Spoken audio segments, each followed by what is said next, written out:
you ever tried shooting the missiles at the people on the flying bikes? Great sport here in America. Actually, yeah, the funny Russian man is right. I'm gonna try using the periscope missiles against the Mark II.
Wow, who would have thought that the slowest fuck periscope missiles wouldn't work against the Mark II? And then you've got this unreleased Toreador livery with 3 red Mark II icons on it. Like, what the fuck is this even supposed to mean? Are those supposed to represent how many Mark IIs the Toreador has killed? And does Rockstar really believe that the Toreador is a legitimate and reliable counter to the Mark II? Because it fucking isn't. All the Mark II player has to do is stay behind the Toreador and stay out of its short lock-on range. The only time you'll ever see a Toreador kill a Mark II is if the Mark II user is fucking brain dead. But, anyways, onto this scene of a disaster of a trailer for Enhanced and Expanded. By the way, this would never happen in an actual PvP scenario. No jet pilot is this dumb and thinks to fly straight at 2 Deluxos instead of doing the obvious thing and just dive bombing them, with low levels being the exception, of course. Now, why would this be another example of Rockstar being self-aware? Because not only do they know that PvP is a very apparent part of online, but the fact they also chose to use Deluxos instead of Mark IIs for this scene.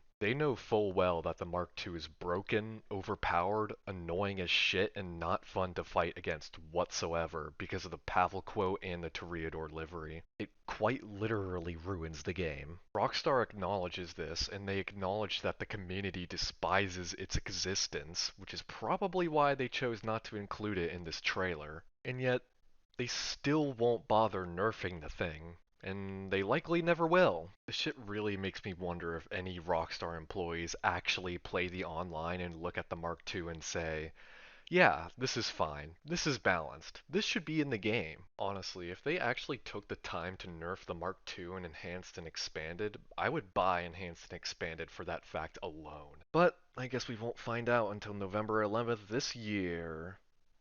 Wait, what? Not coming on November 11th? Then when is it coming? March 2022? And no specific release date?